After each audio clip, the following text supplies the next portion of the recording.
Welcome to the Poker Cannonball Run. Welcome to Papa Poker's Cannonball Run, the Red Ball Garage in New York City. Right behind me, we are off, leaving from New York City, headed for California, looking to cash in poker tournaments state by state along the way. So what are the rules for this Poker Cannonball Run? Start at the Red Ball Garage in New York City, finish at the Portofino Hotel in California. Every state you travel through, you must cash in a poker tournament to check off that state. You can't sneak into New Jersey on your way to a poker tournament in New York. You can't sneak through Texas while you're driving near Oklahoma. You can't leave the state without cashing or else your whole run is over. To go state to state, you must drive to a contiguous state. You have to cross a border. In that whole Utah, Colorado, Arizona, New Mexico, no diagonal. Your whole body has to cross the state border. We're gonna set the mark and let you all, eventually, someone, try and break it. Before we get started, please subscribe to the channel. Hit that notification bell. I really appreciate it, and I hope you enjoy the video.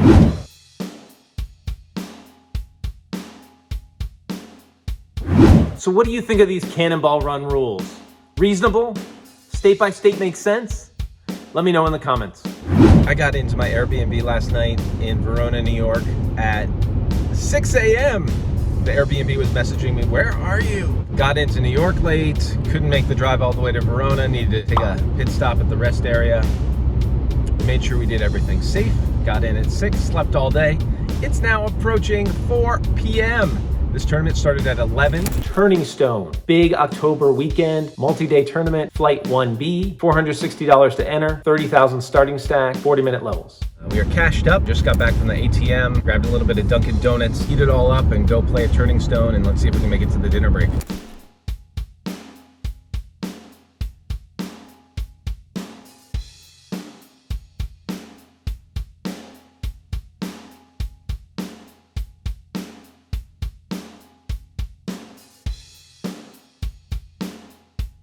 Obligatory 400, 800, 800, effective 20,000. I'm in seat 2, I'm the low jack.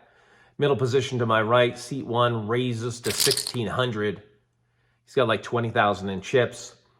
My very first hand, I look down at ace of spades, ace of clubs. In the world of solvers, I guess ace could be a flat here. My standard play is just always let's raise, let's build the pot. I want to avoid multi-way. Even with aces, I raise it up to 5,000. Everybody folds, and the initial raiser folds. So we pick up a very few amount of chips on hand number 1. The guy to my right says he's got ace 5 suited, but we pushed him to fold. Obligatory 500, 1,000, 1,000. Under the gun +1 raises it up to 2,000. And I look down at pocket aces. I start with like 21,000 in chips. Under the gun +1, started with 60,000 in chips. And we're gonna raise it up to 5,000. Over to the cutoff. Cutoff makes the call. The cutoff's got like 70,000 in chips. Folds around the initial raiser, laments. So lamenting, but then makes the call. Flippity floppity. Queen of hearts, jack of diamonds, 4 of spades. Initial raiser checks. I'm in middle position of a 3-way, multi-way. Multi-way is always a little bit scary. Queen and jack on the board. Need to start charging someone if they want to stick around to catch a straight or 2 pair. Let's make it 8,000. Cutoff folds. Initial raiser folds. Maybe I raised too much. As everybody folds, the initial raiser shows the jack of hearts. So maybe there would have been a way to get him to stick around. So now we're on the first break, dinner break. Going to get a turkey dinner with baked potato. Looking forward to that. That's cooking up right now. While we're playing, we're breaking out the Rangers jersey. Chris Drury went to Boston University with Chris Drury. He played for Buffalo, sat down. Someone was a Drury fan from the Sabres, later played for the Rangers. Sitting down, someone taps me on the shoulder while I'm playing. I'm like, why is this guy, it's like a tournament director, why is he tapping me on the shoulder? He says, I really need Kreider to get over half a point. Rolls up his sleeve. You know, he's all suited up as a director. He's got the Rangers watch on. So breaking out different jerseys as we hit different spots around the country. Big Chris Drury fan. Used to live at 33rd and 8th in New York City, right next to Madison Square Garden. Been to my share of Rangers games, typically rooting for the other team, but always fun to break out the hockey jersey and see what happens. So also thought about playing 2-3, Drury's number throughout the tournament. The first hand that I got 2-3, I would have hit a pair of 2s and won. The second hand, it would have just been a loss. I had folded both 2-3s, but we'll see if we can break out a 2-3 for Chris Drury at some point here during the tournament. Obligatory 600, 1200, 1200. Just after the break, the very first hand folds around to me and I look down at pocket kings. Let's go. I raise it up to 3,000. Folds over to the blinds. Small blind folds. The big blind isn't even back from the break. And we take it down. Oh, would have preferred more action with those kings. Obligatory 600, 1200, 1200. We've now played quite a bit of the level. I am under the gun. Pocket kings. Raise it up to 2,400. No action. Folds around. The big blind makes the call. The big blind's got 90,000 in chips, so about 3 times what we have. And flippity floppity. King of clubs, 10 of clubs, 4 of hearts. And the big blind checks. With such a strong hand, I'm just going to check. The turn, 7 of diamonds. Big blind bets 3,500. All right, the big blind's got to have something. This is great. I want to make sure I get a call. So I'm debating the min raise here. I just want to make sure I get a call. You know, there's been so many times where I bet and gotten folds, but the big blind's got to have something. So I could probably do 2.5x or 3x with my raise. But I go with the 2x raise and bet 7,000. The big blind calls. The river, queen of hearts. And now the big blind checks. While there's a large case for jamming at this point, we know we're good, of course. I just want to make sure I get a call. Several times in this tournament, I've raised when I knew I was good and gotten folds. So I just bet 11,000. This really puts the big blind in the tank. All right, he's got to have something. Come on, make the call. And he starts looking me up and down, theorizing, why didn't you go all in? This 11,000 looks weird. If you went all in, I would probably call. And he's looking at me, and maybe I gave something off. I was trying not to, but he makes the fold. Should I have jammed? Probably. He shows a queen as he folds, but we take down a big pot, and that'll work. Obligatory 800, 1,600, 1,600. Cutoff raises to 4,000. I'm somewhat low in chips, less than 10 big blinds.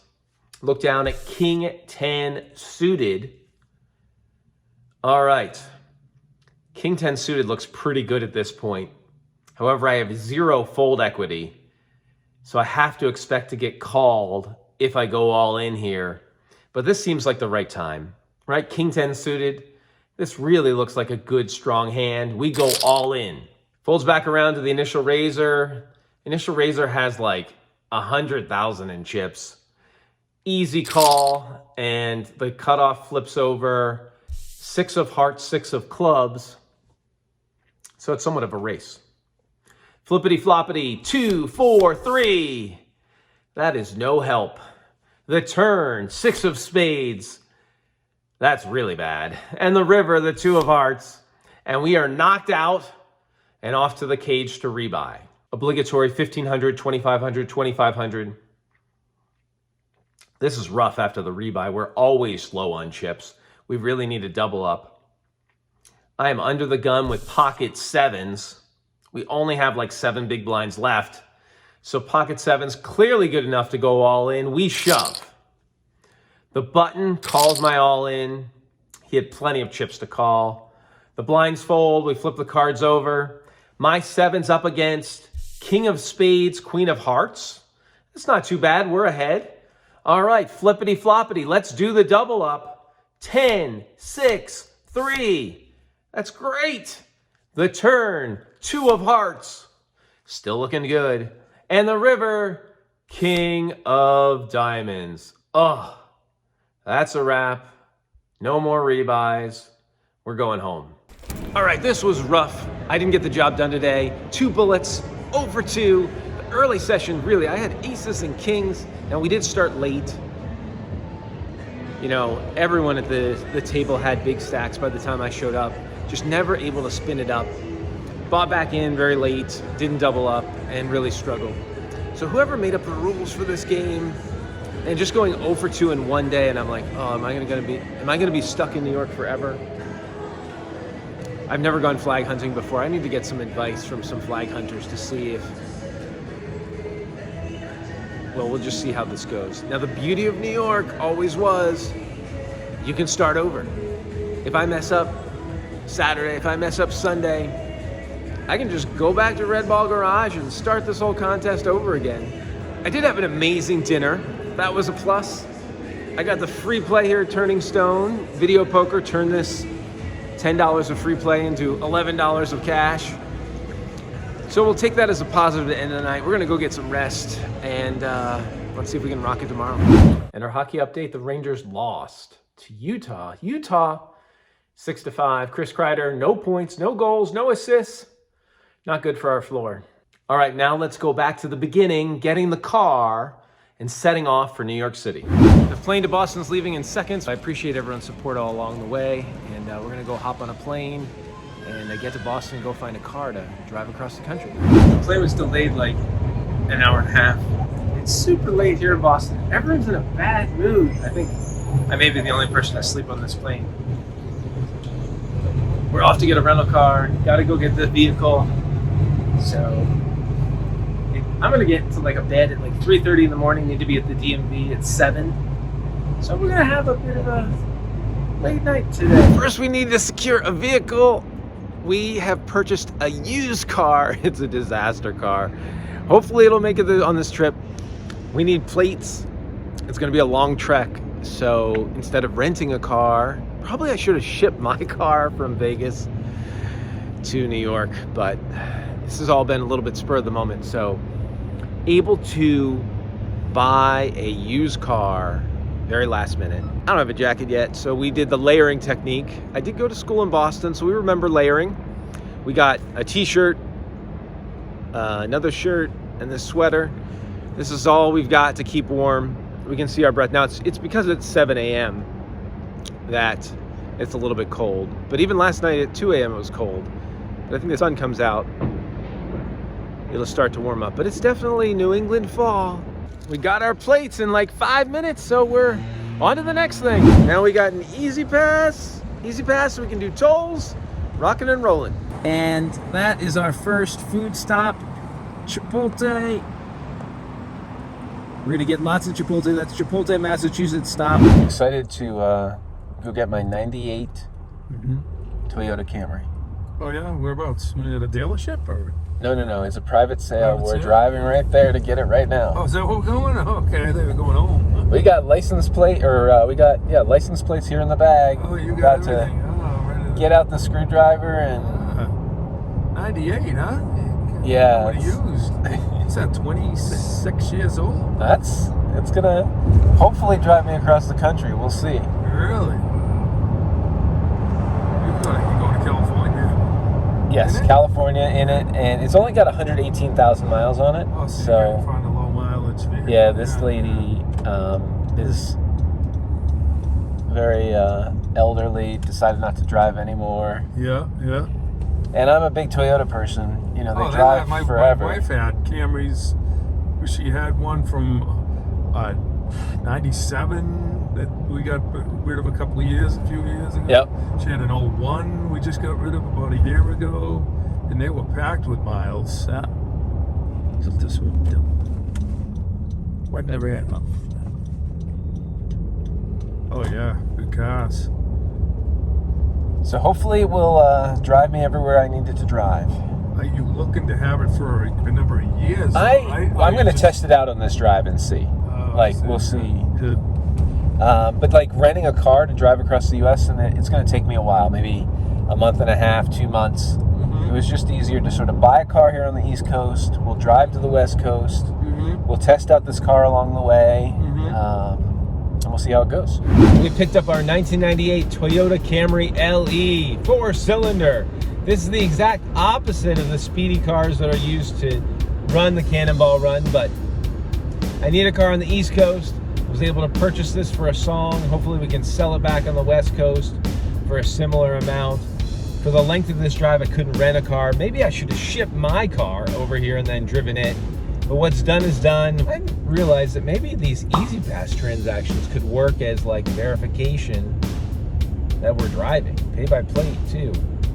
Well, that could work. And headed to New York City, 31st Street, Red Ball Garage.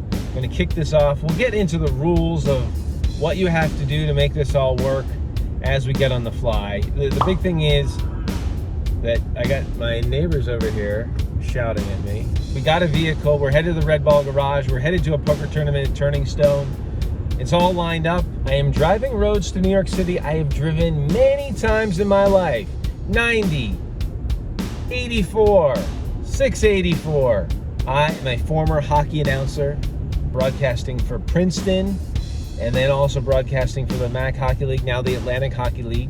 Hello everyone and welcome to Tate Rink on the Army campus in West Point, New York, where top seed Mercyhurst takes on number 2 seed Quinnipiac. And in this championship game, Quinnipiac is led by 3 underclassmen. I'm Jason Patton, joined by Mitch Karasik. And Mitch, those 3 underclassmen. Well, those underclassmen, they represent the number 1 line for the Bobcats. Kemp onto the stick of White. White turns it into the offensive zone, giving Chase Morrison. Morrison locks up 2 Lakers center. Man in front, shot, score! Putting it home, Chris White, and Quinnipiac goes up 2-1. So I'm very familiar with all these roads.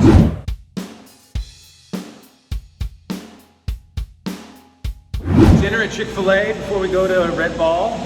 Here's the receipt proving that I was here on Friday, October 11th, eating Chick-fil-A and about to go drive to California.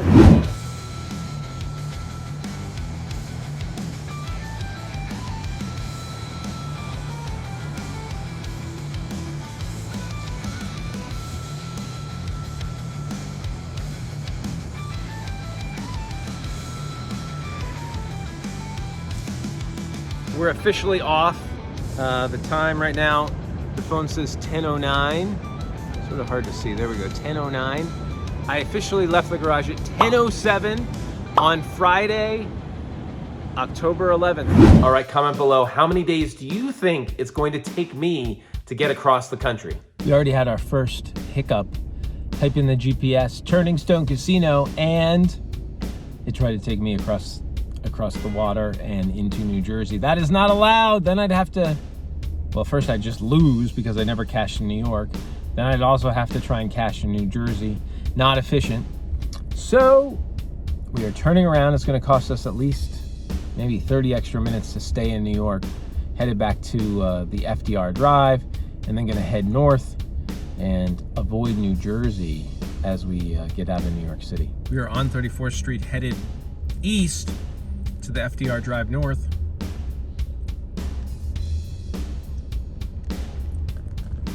Traffic is a little bit mayhemy. Actually, the traffic compared to several years ago doesn't seem so bad. But still, New York City traffic, not great. Friday night, not great. But you gotta do what you gotta do. It's a little bit of a disaster here.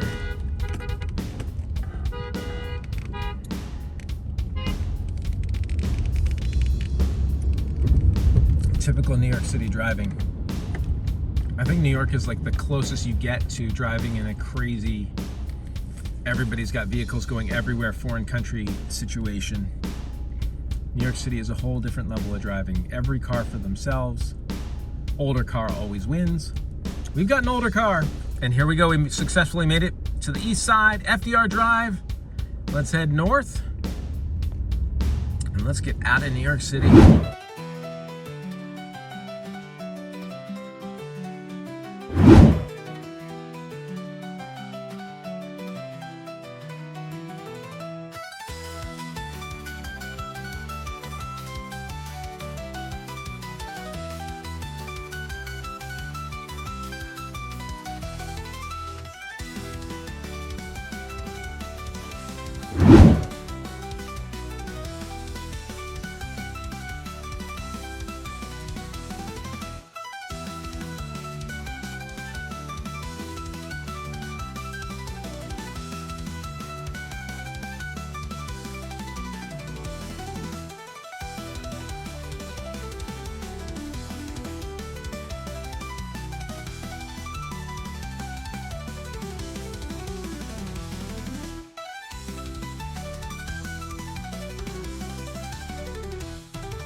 At the end of each video, I'll include a P&L of how I'm doing on the trip. In the meantime, let's talk to Ed Bolian, talking about the Cannonball Run in general. He's a former record holder. Check it out. This is Papa Poker discussing my Poker Cannonball Run. And as I brought this up with people, a lot of people said to me, what is the Cannonball Run? Which befuddled me as someone who's followed this. So we thought we'd bring in the #1 expert on this, Ed Bolian. Ed, could you introduce us first to yourself, and then after that, I'm going to ask you about the Cannonball Run. For sure. So yeah, my name is Ed Bolian. Right now I own a company called VINwiki that is both an app for vehicle history and a media channel primarily on YouTube where we sit around and tell our best car stories. A lot of the content of late and really throughout our 7 years of daily content creation on YouTube has been Cannonball stuff, because when I was in high school, that's when I learned that the Cannonball Run wasn't just a crazy 80s movie, but that it was a real race that happened in the 1970s. And it just became this kind of like decade-long obsession with what it might look like in a modern context. This kind of really began 2002, 3, 04 when I was in high school. And at that point, the record had not been advanced since the US Express runnings in 1983. And so 32 hours, 7 minutes was the mark to beat. And then over the next few years, we saw the Dennis Collins, Richard Rawlings time at 31:59 in the 550 Maranello, and Alex Roy and Dave Maher and Corey Wells going out and doing it in 31:04 in the E39 M5, which to me, as like an enthusiast fan, was the moon landing, right? I mean, it was the coolest thing that ever happened.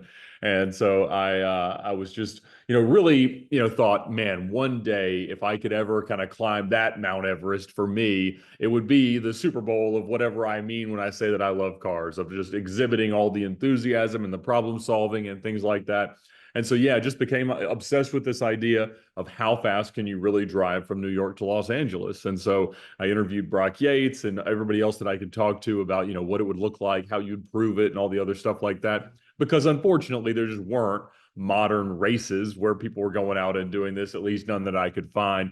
And now that I have found them, they're all doing them in cheap old piece of junk cars. And, it is what it is. Who is Brock Yates? Maybe talk just a little bit about the history of the Cannonball Run. And then after that, I'd love to, you mentioned New York to LA, but maybe a little bit more of the specifics of what is involved in a Cannonball Run too.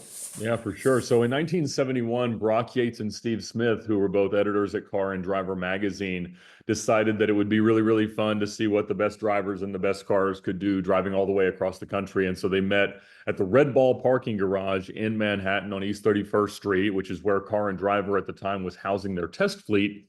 And they decided to drive all the way across the country. And the finish line for most of the time was the Portofino Hotel and Marina, back then just called the Portofino Inn, owned by a lovely woman and a fan of racing named Mary Alice.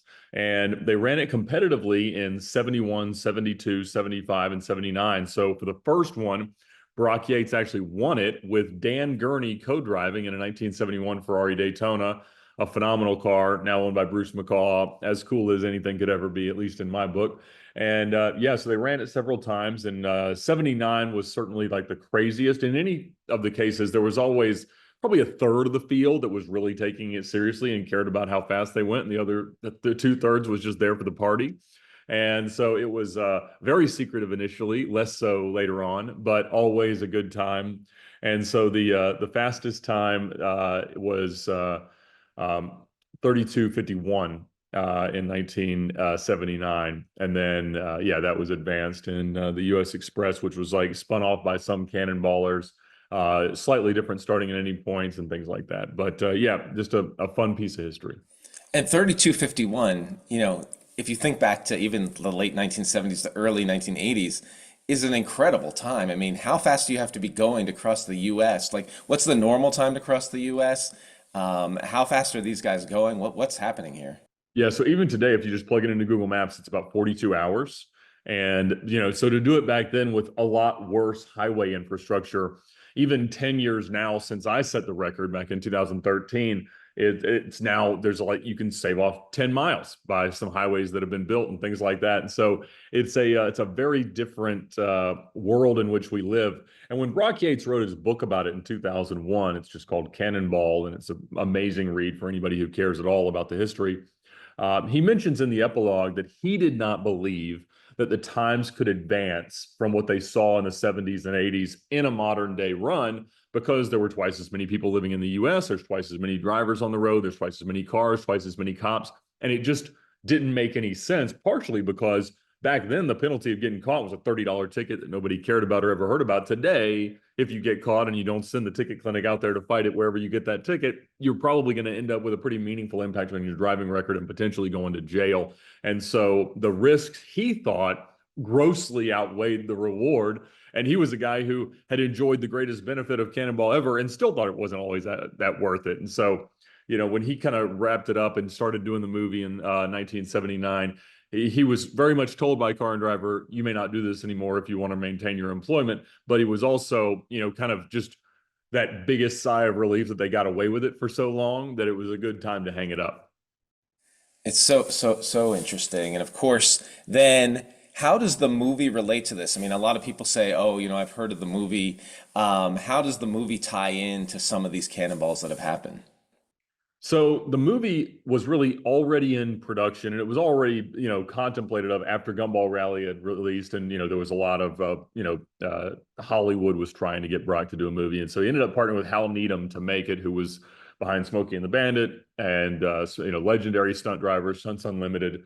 And so one of the reasons they ran it again in 79 was to sort of get material for the movie. And so the ambulance that was in the movie, driven by Burt Reynolds and Dom DeLuise, was driven by Brock Yates and Hal Needham, with Pam Yates in the back as the patient and Lyle Royer as the doctor in the 79 event. And it broke down constantly because it had a Winston Cup motor and a Dodge Tradesman van. It was just never going to work all that well. But there was a thought amongst the 79 cannonballers that they were actually being filmed for the movie, because everybody knew the movie was happening and they were all very excited, and they thought this was like B-roll capture. And so there was some strong disappointment when they weren't featured in this movie. And so that was a thing. But I got to say, like, it, you know, what it became in terms of just a star-studded Ocean's 11 of the day, Rat Pack and everything, was about as cool as it could have happened. All right, so then this record's out there. How did you personally decide, oh, I want to break it? And then how did you go about, you know, what was the time you had to break? You know, what was the status when you looked at it? And what were some of the things that went into your run? For sure. So, you know, when I set out trying to think of like, what is the right car? What is the right strategy? What's the right route? What's the right suite of evidence and countermeasures and everything else that you have to solve? You know, it's one of these huge problems that you can almost break down into these little bite-sized crumbs that you can actually kind of solve. And so, you know, I didn't have any money or any ability to do anything. And so I was like just trying to piece it all together. And so I ended up, after Alex Roy and Dave Maher had advanced the record in 2006 to 31 hours and 4 minutes, which is about a 91 average, I was like, all right, well, at least I know what the mark to beat is. So you kind of go out there trying to beat it by an hour. So we did all our math to do it in 30 hours and stuff like that, which, you know, Brock had always said was the wall. Like there was just no way to go any faster than 30 hours. And so I assumed he was right. He did it more than anybody else, right? And so I ended up buying a 2004 Mercedes CL55 AMG and, you know, maxing out the credit cards and buying everything I could to get, you know, 3 radar detectors and 2 laser jammers and 4 GPS systems and an ambulance traffic light changer and police scanner and CB radio and all this stuff. And then the extra fuel tanks. And so kind of turning it into the ultimate sleek, under the radar road trip car, and trying to find the right support team and people to help, you know, plan it, do it. And that's one of those things that, like, when you're at a party and you start talking about, hey, I want to set the Cannonball record, especially back then when truly no one knew about it, you get looked at very much like you're plotting a criminal enterprise, which you very much are. And so a lot of times people are initially like, yeah, that sounds awesome. I'd love to help you with that. And then eventually when the rubber meets the road, they're like, yeah, I am not going to risk my freedom to help you with your stupid dreams. So they all back out. And so but fortunately I ended up finding a great co-driver and navigator and a great team. And we were able to do it in 2013. We went way faster than we thought we would. And we averaged 100.3 miles an hour and did it in 28 hours, 50 minutes, which was unimaginably quick, and just everything went right. If you could talk about fuel tanks, like what's involved in fueling to cross the country, and then maybe I'll ask you a little bit about, you know, you said everything went right, you know, talk a little bit about what went right, and did you run into any challenges on that run? For sure. So we put 2 additional 22-gallon fuel cells in the trunk of this car. And that's one of the reasons for choosing a big, heavy AMG car, is that you weren't significantly modifying or exceeding the gross vehicle rate regulations. And so it also had a active body control suspension, which is a hydraulic suspension that levels it out multiple times a second. And so we didn't really feel the consumption of the weight that was so far backwards. And so it also was nice because the factory tank is upright behind the seats. And so its existing fire protection also served to insulate the extra bombs we put behind it. And so it doesn't matter how fast you go if you got to stop all the time. Like I just drove a Lamborghini Diablo with a buddy across from LA to Atlanta, and we didn't keep a good average at all, even though we cruised very, very, very fast many, many times. But if all you got to do is stop and stretch and decompress your back and put fuel back in the car, you're never going to keep a high average. And so it was important to me that we kept it at 3 fuel stops, and we were able to do that. We had about 850 miles worth of range, unless we went too fast. And so you kind of have to weigh all of the different considerations. And so when I say that everything went right, when you've prepared a car sufficiently and you've got a team with a sufficient understanding of what's going on, you kind of arrive at the red ball and you get the right to pull the lever on the slot machine that reveals all of these different outcomes that you don't have any control over, like the weather, like the traffic, the construction, and things that some of which you can find and some of which you just can't. And you just never really know what's going to happen. Are there going to be animals on the road? Is your car going to break, even though you've hopefully serviced it to the nth degree on the way in?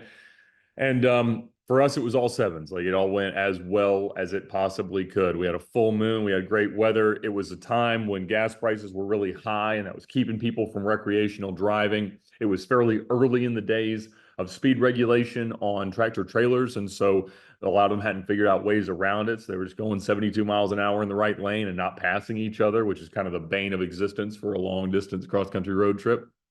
And so, and the car didn't break. It drank a lot of oil, which we hadn't seen in previous testing and usage, but it made it, and we were able to do it. And did you only make one trip to Red Ball Garage, or did you have to do a practice run or anything like that? So I thought of the run that we were doing as sort of a shakedown run. My co-driver, who had kind of agreed at the last minute to come along, knew nearly nothing about Cannonball. He started trying to read Brock's book on the way from Atlanta up to Manhattan. And I'm like, no, I think we just need to stick with what we know. You can listen to what I'm telling you. And we had a lot of arguments about like when you follow Waze, when you follow Garmin, when you follow Google, all the different ways that you could navigate around all these things. And so it was the first run, and it just all went so well that if you look at the stories from Brock's book or anything that you hear from Cannonball and US Express, almost everybody gets to the Portofino and is like, man, if this hadn't happened, I would have done so much better, gone so much faster and all this. I thought, man, you give me 10 more tries, I'm never going to go that fast again, because the things that went so right this time inevitably would play out differently if we did it again. And so since then, I've done it 9 more times in old cars, stupid cars, cheap cars, limos, stuff like that. And something bad always happens, mostly because the car is terrible. But it's never gone that well again. Multiple fuel tanks. So how does a fueling stop go? So you try to make it surgical and like as NASCAR-like as you possibly can. And so you pull up really close to one of the pumps that is vacant on the opposite side, and you fuel the main tank with the opposite side's pump, and then you use the nozzle on the near side to do the ones in the trunk. And so our fuel stops were 9, 12, and 7 minutes. Some of the teams that have done it since then have figured out ways to go even faster, but the 12-minute stop was a problem because, and I didn't realize this was a thing, but American Express has some pretty advanced algorithms that evaluate sequential charges. And since we'd gotten gas in Ohio, and then we were stopping for gas in Groom, Texas, a very short time later, American Express decided that was impossible. And at the time, I was just carrying multiple MX cards for business and things like that. And so I did not have any of them that would work. And so my co-drivers had all run inside to go to the bathroom and buy a drink, and I'm like, no guys, I need you. And they had not really signed up to share in the expenses of the ordeal, and so they were not super excited about pulling their credit card out. So that's why we were a few minutes slower on that one. And so I got back in the car and got all the alerts from Amex by text and phone, and they were like, yeah, we've detected fraud. And I called them and I'm like, hey, definitely need y'all to unfreeze these cards. And I'm not going to explain to you why, even though you have just told me that there are no flights that could have gotten me from there to there in the time window that we had specified. It is possible to do that, and I can assure you that my cards will not be out of my possession for the next 24 hours. Just let it fly. You mentioned your team, along with a co-driver. Who else was involved in the run? Well, so you have to have, the right people to help set up all this stuff. I don't have a ton of mechanical acumen or knowledge. And so I had an awesome team to service the car, mostly through the Mercedes dealer, because you want to stay as stock as possible for reliability. When you start looking at some of the more recent runs, they're running 800 horsepower, fire breathing, crazy things that are modified to, an inch of their life, but they are able to do that financially because they can still test it to that extent. But we also had the guys that wired in everything that I would have just caught the whole house on fire if I had tried, and the people that installed the fuel cell and stuff like that. And, in the more recent runs, a lot of people run mission control systems where they'll have like a central office where they'll have 3 or 4 people watching a live stream of the event or the drive and coordinating with all the spotters. And so the most recent record, they had 35 spotters driving ahead of them. I had a few people that had driven a short way in front of me to just let me know if there was like construction traffic or cops that I would not have found otherwise. In 2013, we were still in the infancy of Waze. Google had acquired it at that point, but it still was not nearly as robust as it is now. And you're trying to drive away from other cars. And so inherently it defeats the benefit of Waze, because if there's nobody in the middle of the night, middle of nowhere using it, you don't know anything. And so it's not the same thing as just going to Waze, type in Portofino Hotel and drive and nobody gets hurt. There's a little bit more to it than that. And so, yeah, I mean, there were about 40 people that helped me in a variety of ways, mostly in the time leading up to the drive. But today you're talking about a team of about 100 day of that are engaged in helping. So amazing. So obviously you set the record, then it's broken, and then COVID happens, and we see all sorts of changes in the record. Can you talk a little bit about how the record has advanced since your time doing the run? So I was not the only person that initially thought like nobody's ever going to have the same kind of luck that Ed did going out there and everything goes so well. And so in the few years to follow it, I got contacted by dozens and dozens of people that had different types of enthusiasm for either trying to break the record or much more often, they wanted to set the electric car record or the truck record or the RV record or the round trip record or the Southern route coast to coast record and all these things. And so I actually just got tired of answering the same questions over and over again. And so I started a Facebook group. It was very quiet, very private, kind of a don't talk about Fight Club sort of thing, but just, for the sake of efficiency, let's all just discuss our idiocy in this small, quiet room. And that grew a lot. And in one of the articles and interviews that I had from CNN, I think they asked like, does anybody else do this? And I said, to be quite honest, it's just a very small fraternity of lunatics that actually cares. And that name sort of stuck. And what I loved was that in the wake of our time, there was just this explosion of different types of drives and types of records and things like that I found to be a lot more fun. I got connected with people that do the cheap car runs and the old car runs, and I had a whole lot more fun doing that than, going out there and risking it all, going 150 miles an hour across country. And so, to see that happen was super duper cool. But as the community grew and as the networking happened, they all meet like-minded idiots, and they go out here and they started forming teams. And so a couple guys that actually met in my warehouse telling stories for VINwiki teamed up and ended up beating my record in 2019. And so they advanced it to 2725 with an 850 wheel horsepower AMG E63 and, dozens of spotters and all the things. And so, they, certainly pushed it to the extent. It's not like there's no rules to violate. They just did everything one could, and night vision scopes and all this stuff.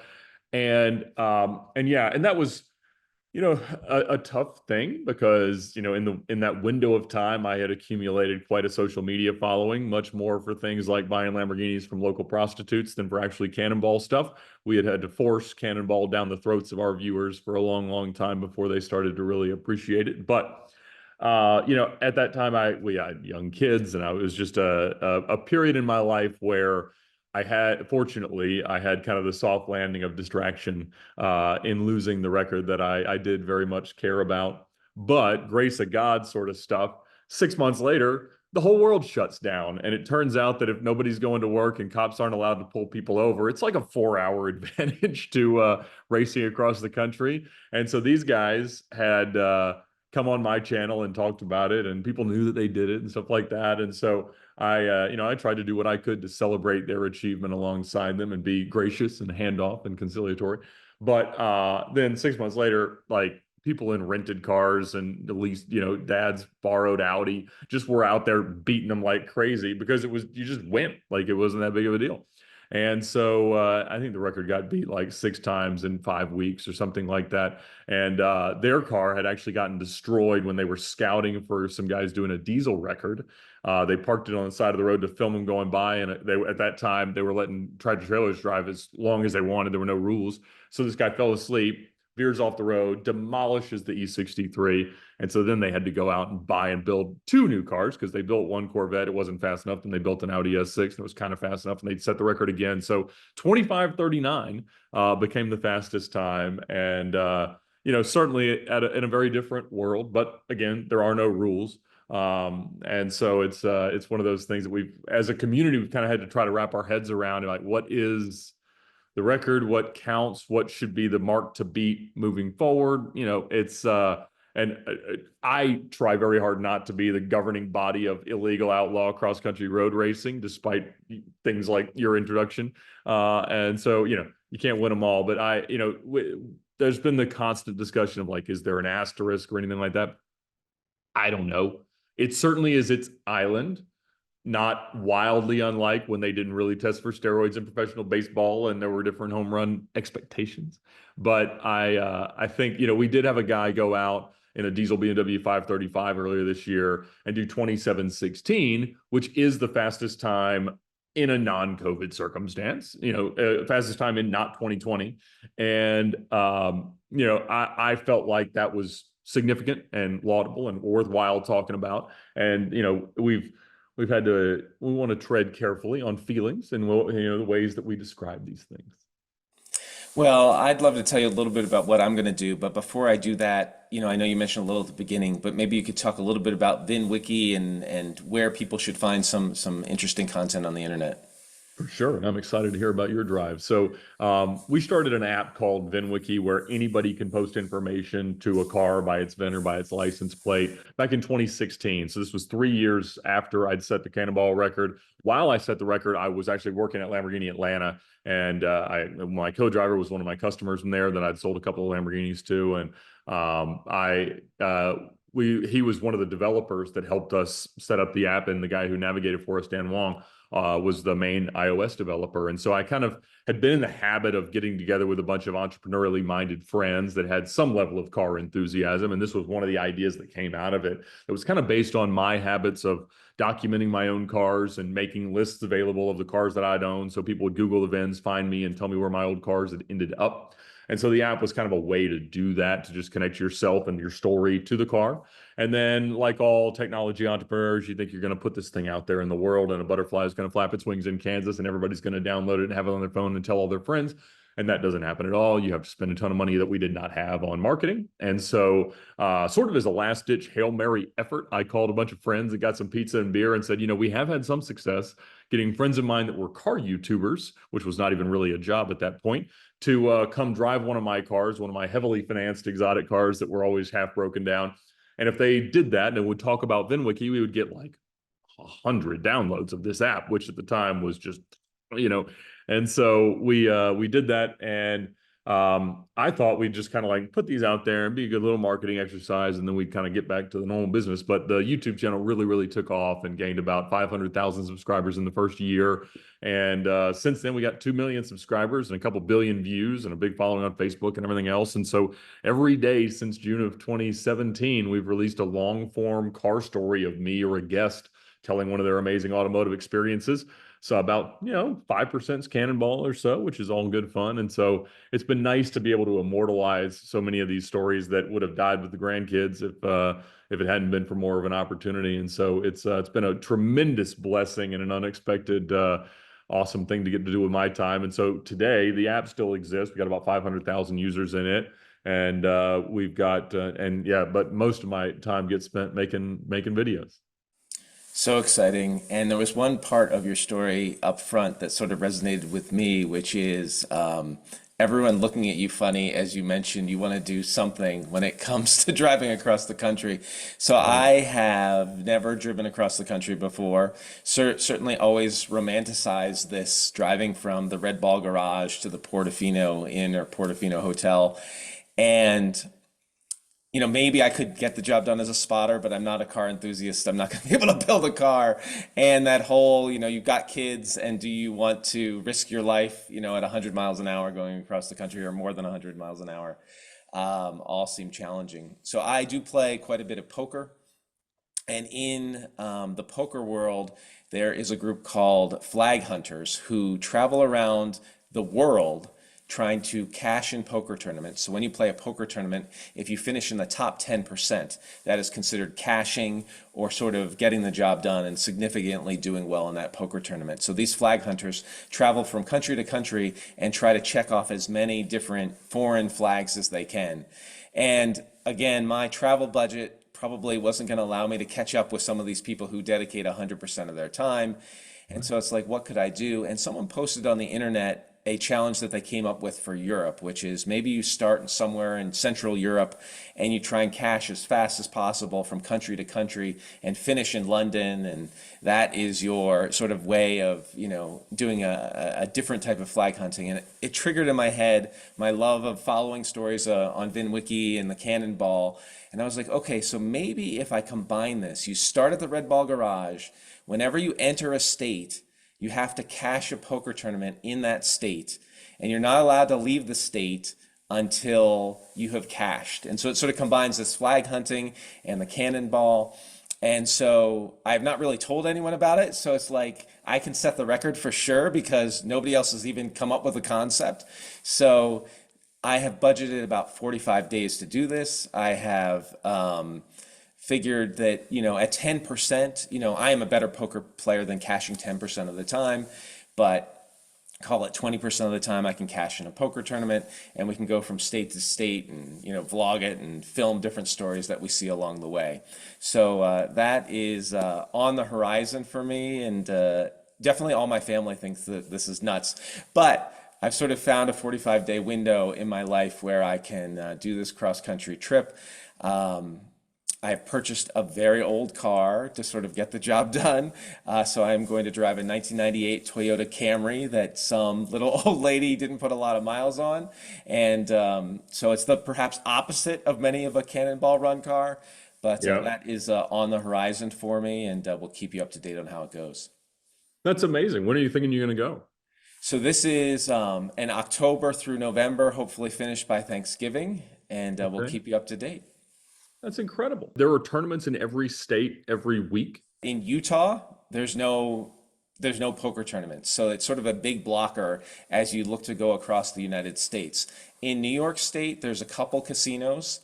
Now, they don't have tournaments every day, so there's a chance you could get stuck not being able to, cash a tournament. However, in New York, if you don't cash, I sort of view it as you can always go back to the Red Ball Garage and sort of start your time over, right? How many times do you want to go back to the Red Ball Garage? Better not burn more than a day on that one. Yeah. And New Mexico, because Utah and sort of the northern U.S. Doesn't really work. New Mexico is another hiccup where they have tournaments a few days a week, but not all. So it's possible you could get stuck in New Mexico. So I'm sort of budgeting some extra time in New Mexico as well. Amazing. Well, that's awesome. So what is your favorite starting hand? I assume you play Hold'em. That's right. This is going to be Texas Hold'em. I mean, any tournament would count, but I'm not that good at Omaha. So I also plan to wear different hockey jerseys along the way to sort of represent the local stops that I go. Okay. And I picked up a Wayne Gretzky Los Angeles Kings. So sort of Kings is a poker, right? And so we're going to try and play pocket nines for Wayne Gretzky's 99 and pocket kings. Now, obviously, these are a couple strong hands, but when we see them, we're gonna go and represent strong. Wayne Gretzky. Well, and you always got to beat pocket fives. There we go. Exactly. Well, thank you so much, Ed. We really appreciate you giving us all this history. We will check out your website and your YouTube content, and thank you so much. Thanks for having me. Good luck with your drive. Thanks so much for watching. Let's close with a P&L tracker. Please like, comment, subscribe while you check it out. And next episode, Rivers Schenectady.